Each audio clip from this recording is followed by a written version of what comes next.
तो दोस्तों आज मैं एक्सप्लेन करने वाला हूँ Robert and the toy maker नाम की एक हॉरर सुपरनैचुरल मूवी को।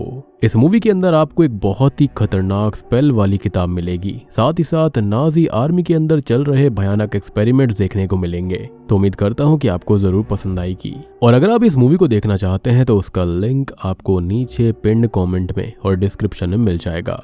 तो चलिए अब बिना किसी देरी के चलते हैं सीधा वीडियो की तरफ। तो मूवी की शुरुआत में हम एक आदमी को कुछ सोल्जर से बचकर भागता हुआ देख पाते हैं। वीरान जंगल था जहां पर उस इंसान को एक घर दिखाई देता है, तो वो उस घर में जाकर मदद मांगने लगता है। और ये सारी की सारी कहानी घट रही है 1941 में। अब जब उस घर का मालिक ये देखता है कि उस आदमी के पीछे काफी सारे लोग उसको मारने के लिए आ रहे हैं, तो वो उसकी मदद करते हुए उसे अपने घर के बेसमेंट के अंदर जाने के लिए बोल देता है। पर ये सब घर के मालिक की जो बीवी होती है उसने भी देख लिया था। तब वो अपने हस्बैंड से इसके बारे में पूछती है, जिस पर वो अपनी वाइफ को अंदर जाने के लिए कहता है और खुद उन सोल्जर्स के आने पर उनसे बात करने लगता है, जो कि उससे भागते हुए आदमी के बारे में पूछ रहे थे, जिस पर घर का मालिक उनसे झूठ बोलने लगता है, जिसके चलते ये सोल्जर्स इस जगह की तलाशी लेने के लिए बोलते हैं। अब तलाशी लेने के बाद भी उन्हें वहां कोई नहीं मिलता, इसलिए वो लोग वहां से चले जाते हैं। अब इस घर के मालिक का नाम क्रिस्टोफर होता है, जिसने कि बेंजामिन नाम के व्यक्ति की जान बचाई थी। तो क्रिस्टोफर अब बेंजामिन को बाहर निकालता है और अब इन दोनों की बातों से हमको ये पता चलता है कि असल में बेंजामिन एक साइंटिस्ट है नाजी आर्मी के लिए, जो कि फ्यूचर के प्रोजेक्ट्स पर वर्क कर रहा था। और तब उसे अचानक से ही देश के कुछ अजीब और खतरनाक हथियारों के बारे में पता चला, जिनको वो सबके सामने लेकर आना चाहता था। और इसलिए वो सोल्जर्स उसके पीछे पड़े हुए थे, यानी कि ये नाजी सोल्जर्स थे। तब क्रिस्टोफर बेंजामिन के हाथों में एक किताब को नोटिस करता है, जिसको बेंजामिन ने अपने सीने से लगाकर रखा हुआ था। लेकिन उससे उस किताब के बारे में पूछने पर वो बात को पलट देता है और क्रिस्टोफर से कुछ दिन यहीं पर रहने की परमिशन मांगता है, जिस पर ऑब्वियसली वो मान जाता है, क्योंकि वो दिल का काफी अच्छा था। खैर अब इसके बाद अगले दिन हम क्रिस्टोफर को उसकी बीवी ब्रिजेट से बात करते हुए देख पाते हैं, जहां पर हमको ये पता चलता है कि ये दोनों ही काफी अच्छे कपल हैं। और तभी ब्रिजेट ये नोटिस करती है कि वो सोल्जर्स वापस आ रहे हैं, जो कि पहले वहां पर आए थे। इसलिए क्रिस्टोफर ब्रिजेट से बेंजामिन को छुपाने के लिए कहता है और खुद सोल्जर से बातें करने के लिए फिर से बाहर रुक जाता है। अब तभी हम ब्रिजेट को देख पाते हैं, जो कि बेंजामिन को उसकी बेटी एस्टर के रूम में लेकर चली जाती है। खैर तभी बाहर हम कर्नल को देख पाते हैं, जो कि क्रिस्टोफर से बातें कर रहा था और अब वो वापस से बेंजामिन के बारे में पूछने लगता है। और हम ये जान पाते हैं कि असल में कर्नल वापस से क्रिस्टोफर के घर की तलाशी लेना चाहता है और इसलिए वो क्रिस्टोफर के साथ घर के अंदर जाने लगता है। वो बताता है कि वो असल में एक चलता फिरता ह्यूमन लाई डिटेक्टर है और वो किसी भी झूठ को बहुत ही जल्दी भांप लेता है। अब ये सुनकर क्रिस्टोफर काफी डर गया था, लेकिन वो फिलहाल कुछ भी जाहिर नहीं करता, जिस पर कर्नल वहां अपने साथियों के साथ एस्टर से मिलने की बात करने लगता है। ऑब्वियस ही बात है कि बच्ची को तोड़ना उनके लिए आसान रहता, ताकि वो उससे पूछताछ कर पाए। अब जब वो एस्टर के रूम में जाकर उससे बात करता है, तो पहले तो वो उसको कुछ नहीं बताती, लेकिन वो भी काफी ज्यादा डरी हुई थी। इसलिए तब कर्नल उसके साथ पोकर खेलने लगता है और बातें करते हुए उससे ये बोलता है कि असल में पोकर के अंदर बहुत ही ज्यादा लोग बेवकूफियां कर देते हैं। उन्हें पता होते हुए भी कि उनके पत्ते बहुत ही ज्यादा कमजोर हैं, वो फिर भी पत्ते पैक नहीं करते, जिससे कि उनका बहुत बड़ा लॉस हो जाता है। इनडायरेक्टली वो उनको सब कुछ बताने के लिए कह रहा था, उनको डरा रहा था। अब ये सुनने के बाद में एस्टर, क्रिस्टोफर और ब्रिजेट काफी ज्यादा घबरा गए थे। खैर तभी हम बेंजामिन को देख पाते हैं, जो कि ऊपर छुपा हुआ था और वो एक ही पोजीशन में काफी देर से था, जिस वजह से उसके हाथ पैरों में काफी दर्द होने लगता है, जिस वजह से उसके पैरों से एक शो पीस टकरा कर नीचे गिरने लगता है। अब यहाँ पर बेंजामिन ने उस शोपीस को तो पकड़ लिया था, लेकिन कर्नल ने भाप लिया था कि ऊपर कोई ना कोई है और इसलिए वो ऊपर की तरफ शूट कर देता है, जिससे कि वो गोली जाकर सीधा बेंजामिन को लगती है और उसकी मौके पर ही मौत हो जाती है। अब क्योंकि इन लोगों का झूठ तो पकड़ा गया था, तो कर्नल गुस्से में आकर क्रिस्टोफर और ब्रिजेट को भी जान से मार डालता है। वो बहुत ही ज्यादा बेरहम था और तभी वो एस्टर को भी मारने ही वाला होता है, लेकिन वो वक्त रहते वहां से भाग जाती है। लेकिन फिर भी कर्नल ने उसको शूट कर दिया था, उसको गोली लग गई थी। खैर अब यहाँ से सीन शिफ्ट होता है एक टॉय शॉप पर, जिसके मालिक का नाम एमस होता है और वो अपनी शॉप बंद कर चुका था। तभी उसकी शॉप पर कोई दस्तक देता है और जब एमस दरवाजा खोलता है तो बाहर कोई और नहीं बल्कि एस्टर थी, जो कि घायल हालत में थी, जिसके हाथों में वही बुक थी, वही डायरी थी जो कि बेंजामिन उनके घर में लेकर आया था। शायद से बेंजामिन ने वो उसको दे दी होगी, उसको बताया भी होगा कि अगर वो पकड़ा जाए या फिर मर जाए तो उसे क्या करना है।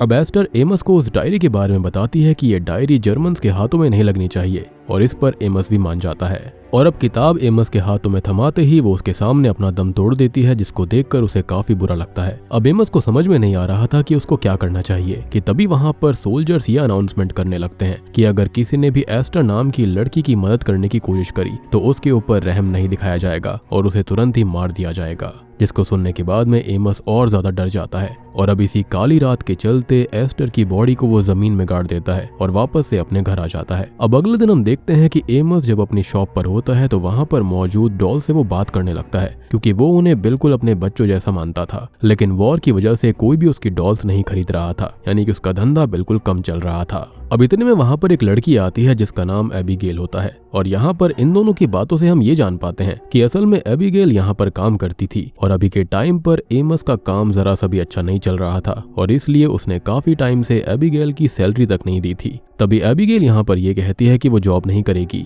जिसके चलते एमस उससे कुछ दिनों का वक्त और मांगता है और उसको समझाने की कोशिश करने लगता है, जिसके चलते उसकी हालत पर तरस खाकर एबिगेल मान जाती है। और अब रात में हम ये देखते हैं कि जब एमस अपने काम में लगा हुआ था तभी यहाँ पर एबिगेल आती है जो कि अपने घर जा रही थी और अब उसके जाने के बाद एमस यहाँ पर उस डायरी को देखने लगता है जो कि एस्टर ने उसको दी थी, जिसके अंदर काफी सारे स्पेल्स लिखे हुए थे। वहीं हम कर्नल को भी देख पाते हैं जिसके पास उसके 2 सोल्जर्स आते हैं जो कि उसे ये बताते हैं कि अभी तक भी एस्टर के बारे में उन्हें कोई जानकारी नहीं मिली है, जिसको सुनते ही कर्नल का मूड खराब हो जाता है और कर्नल उन्हें सभी गांव वालों से सख्ती से पेश आने के लिए कहता है और उन्हें वहां से भेज देता है। वहीं दूसरी तरफ एमस को दिखाया जाता है जिसको डायरी के अंदर एक स्पेल मिलता है जिससे कि वो बेजान चीजों को जिंदा कर सकता था, इसलिए वो उस स्पेल का इस्तेमाल करके रॉबर्ट नाम की एक डॉल को जिंदा करने की कोशिश करता है। अब स्पेल पढ़ने के कुछ समय तक कुछ भी नहीं होता, रॉबर्ट नहीं जिंदा होता, जिसके चलते एमस को ये लगता है कि शायद ये किताब किसी बच्चे की थी। पर तभी रॉबर्ट जिंदा हो जाता है, जिसको देखकर एमस बहुत ही ज्यादा खुश होता है और अब वो इन सब के बारे में अगले दिन एबिगेल को बताने की कोशिश करता है, लेकिन उसको ये लग रहा था कि शायद से एमस सटिया गया है, इसलिए पहले वो उसकी बात पर यकीन नहीं करती और यहाँ से जाकर वो अपने काम में लग जाती है। खैर फिर से हम कर्नल को देखते हैं जो कि अपने साथियों से फिर से बात करता है तो वापस से उसके हाथ सिर्फ नाकामयाबी लगती है, इसलिए वो डिसाइड करता है कि वो एक अलग तरीका निकालेगा ताकि लोग अपना मुंह खोलें। जिसके बाद वो अपने साथियों से गांव में जाकर ये ऐलान करने के लिए कहता है कि जो भी एस्टर के बारे में उनको बताएगा उसे $20,000 का इनाम मिलेगा, जो कि उस वक्त एक बहुत ही बड़ी धनराशि थी। जिसको सुनने के बाद में उसके सोल्जर्स वहां से चले जाते हैं और अब हम फिर से एबिगेल को देख पाते हैं जो कि शॉप पर आराम से काम कर रही थी। लेकिन तभी रॉबर्ट अपनी अलमारी से नीचे उतर जाता है और एक पेंसिल लेकर एबिगेल के ऊपर हमला कर देता है। वो इससे बहुत जोर से चिल्लाती है और एमस भागते हुए वहां पर आकर एबिगेल की जान बचाता है। और वहां हम ये भी देख पाते हैं कि रॉबर्ट शांति से किसी बच्चे की तरह ही एमस की बात सुन रहा था, जैसे कि वो उसका पिता हो। और अब जाकर एबिगेल को एमस की बातों पर यकीन आ गया था और ये दोनों ही इसके बारे में बातें करने लगते हैं, जहां पर एबिगेल को एमस की बातों से पता चलता है कि असल में एस्टर नाम की एक लड़की कुछ समय पहले उसकी शॉप पर आई थी,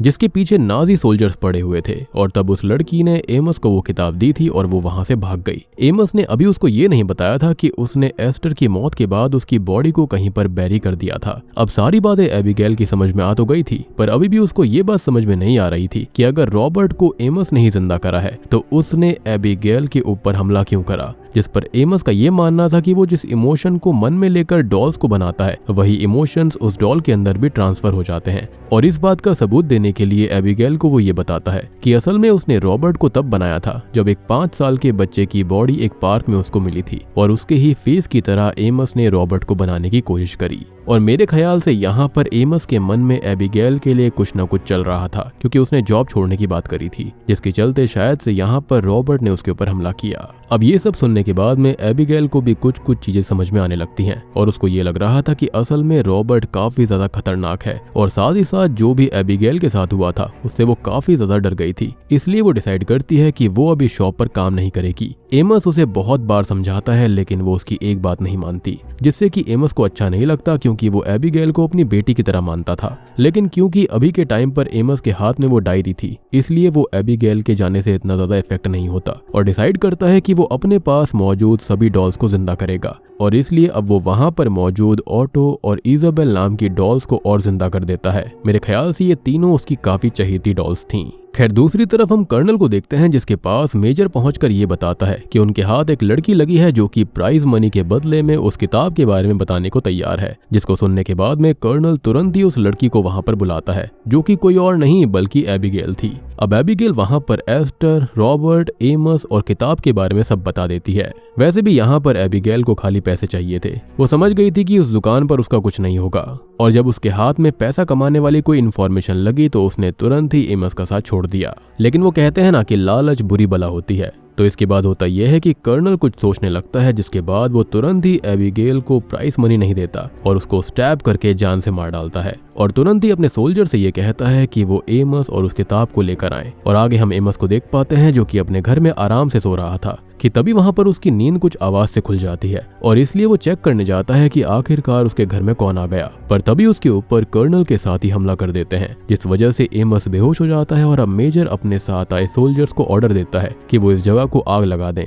और अभी के टाइम पर वो खुद एमस को लेकर हेडक्वार्टर में जा रहा है, जिसको सुनने के बाद सोल्जर्स मान जाते हैं। और अब यहाँ पर जो सोल्जर होता है वो फ्यूल छिड़कने लगता है ताकि वहां पर आग लगाई जा सके। लेकिन तभी हम रॉबर्ट डॉल को देख पाते हैं जो कि उसी सिपाही को डंडा मारकर बेहोश कर देता है, और अपने बाकी 2 साथियों डॉल्स के साथ एमस को बचाने के लिए कर्नल के हेडक्वार्टर पर जाने लगता है। वहीं हम कर्नल को देखते हैं जिसने एमस को एक चेयर से बांधा हुआ था। तब वहां पर वो आकर एमस से पहले आराम से किताब के बारे में और साथ ही साथ एस्टर के बारे में पूछता है, और एमस के सही जवाब से ही उसके जिंदा रहने या फिर मरने का फैसला होने वाला था। पर एमस वहां पर इस बात को भी बहुत अच्छे से जानता था कि कर्नल यहाँ पर उसको मारने के लिए ही लाया है, इसलिए शुरू में वो कुछ भी नहीं बताता और बस मार खाता रहता है। खैर वहीं हम मेजर को देख पाते हैं जो कि कर्नल की सीट पर बैठकर इन ख्यालों में खोया हुआ था कि अब कर्नल के प्रमोशन के बाद ये कुर्सी उसकी होने वाली है। खैर तभी वहां पर एक सोल्जर आता है जिसको ये लग रहा था कि शायद इनके हेडक्वार्टर के अंदर कोई घुस गया है, इसलिए अब मेजर सब जगह सही से चेक करने के लिए बोलता है और वापस से चेयर पर आकर बैठ जाता है।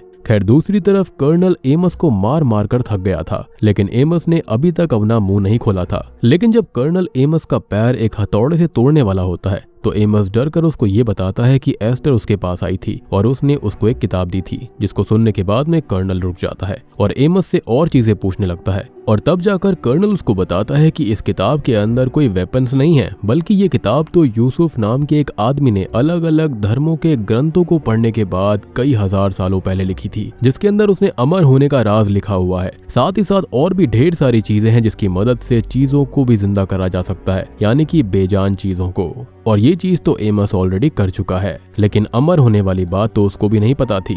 ऑब्वियस सी बात है कि इतने सारे स्पेल्स हैं तो धीरे धीरे करके ही इंसान रीड कर सकता था, लेकिन यहाँ पर एमस के पास इतना टाइम ही नहीं था। और यहाँ पर ये भी चीज जस्टिफाई हो जाती है कि क्यों वो बेंजामिन के पीछे पड़े हुए थे, और यहाँ पर ये किताब कितनी ज्यादा महत्वपूर्ण थी इन नाजी सोल्जर्स के लिए, स्पेशली कर्नल के लिए। खैर ये सब सुनने के बाद में एमस घबराने लगता है, लेकिन अभी ये कर्नल को रॉबर्ट और बाकी सबके बारे में नहीं बताता कि उसने ऑलरेडी स्पेल्स का इस्तेमाल कर लिया है। लेकिन कर्नल को उस बारे में पहले से पता था, इसलिए वो एमस को वापस से टॉर्चर करने लगता है। खैर आगे हम उस सोल्जर को देखते हैं जो कि बेसमेंट के अंदर घुसपैठियों को ढूंढने के लिए गया था, जहां जाने पर उसको हर तरफ से बहुत ही अजीब अजीब आवाजें आने लगती हैं, और अचानक से ही इजाबेल उसके सामने आकर उसका गला काट कर उसे जान से मार डालती है। खैर वहीं हम मेजर को देखते हैं जिसके सामने ऑटो आ गया था, जिस पर मेजर काफी फायर करता है, लेकिन उसे एक भी गोली नहीं लगती और अब वो मेजर को भी जान से मार डालता है। जिसके बाद रॉबर्ट, इजाबेल और ऑटो तीनों ही इंटेरोगेशन रूम की तरफ बढ़ने लगते हैं ताकि वो अपने पिता यानी कि एमस को बचा पाएं।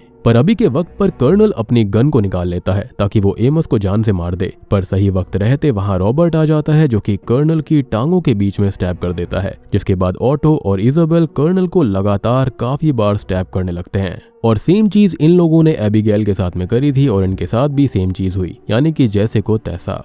अब कर्नल उन लोगों को देखकर समझ गया था कि आज वो मारा जाएगा, इसलिए अब वो रॉबर्ट से उसको मारने की रिक्वेस्ट करने लगता है। तब रॉबर्ट भी कर्नल की ही गन उठाकर उसे जान से मार डालता है। अब एमस ये सब देखकर काफी खुश होता है कि उसके बच्चे उसकी मदद करने के लिए आए थे, लेकिन उसकी हालत बहुत ही ज्यादा खराब थी और कुछ ही समय में वो भी मरने वाला था। पर मरने से पहले वो रॉबर्ट, ऑटो और इजाबेल तीनों को हमेशा एक दूसरे के साथ रहने के लिए कहता है और फिर अपना दम तोड़ देता है। अब ये सब देखने के बाद एमस की तीनों डॉल्स बहुत ही ज्यादा इमोशनल हो जाती हैं, और तभी इजाबेल के दिमाग में कुछ आता है और वो उस किताब की मदद से स्पेल्स को पढ़कर एमस को जिंदा कर देते हैं। तब एमस खड़ा हो जाता है और उसके बाद बहुत ही ज्यादा क्रीपी स्माइल देने लगता है। खैर अब इस मूवी के अंतिम सीन में हम एमस को रॉबर्ट, ऑटो और इजाबेल को एक सूटकेस में बैठाकर रेलवे स्टेशन में बैठा हुआ देख पाते हैं। और सबसे शॉकिंग ट्विस्ट मुझे यहाँ पर यह लगता है कि शायद से एमस की बॉडी के अंदर किसी और की नहीं बल्कि कर्नल की आत्मा आ गई है, तभी तो वो इतने क्रीपी तरीके से हंसा था। या फिर ये हो सकता है कि एमस मरने के बाद में लौट तो आया है लेकिन उसके अंदर कोई इविल स्पिरिट थी जिसके चलते अब वो दुनिया को तबाह करने वाला था। ऑब्वियस सी बात है उसके पास इतनी खतरनाक 3 डॉल्स हैं, साथ ही साथ उसके पास वो स्पेल्स वाली किताब भी है जिसके चलते वो कुछ भी कर सकता है। और बूम, इसी के साथ में ये मूवी यहीं पर खत्म हो जाती है। तो दोस्तों ये थी the Robert and the toy maker film की कहानी। काफी अंडररेटेड फिल्म है। मूवी का कॉन्सेप्ट मुझे काफी इंटरेस्टिंग लगा, स्पेशली 1941 के हिसाब से, यानी कि मूवी 1941 में सेट करी गई है तो उसको काफी अच्छे से दिखाया गया है। यहाँ पर इनडायरेक्टली ये दिखाने की कोशिश करी गई है कि उस वक्त में जो नाजीज थे वो कैसे कैसे वियर्ड एक्सपेरिमेंट्स कर रहे थे लोगों के ऊपर, ढेर सारे बच्चों के ऊपर, अनबॉर्न बेबीज के ऊपर। तो उम्मीद करता हूँ कि आपको ये जरूर पसंद आई होगी। और अगर आप इस मूवी को देखना चाहते हैं तो आप इसको जाकर YouTube पर देख सकते हैं या फिर आपको ये MX प्लेयर के ऊपर भी फ्री में मिल जाएगी। अब देखो यहाँ पर रॉबर्ट डॉल के ऊपर और भी ढेर सारी मूवीज बनी हुई हैं, जैसे कि revenge of the Robert doll, Robert, the curse of the Robert doll. तो अगर आप चाहते हैं कि मैं उनको भी एक्सप्लेन करूं तो कमेंट सेक्शन में बता देना। तो मैं आप सबको मिलता हूं अगली वीडियो के साथ में, तब तक के लिए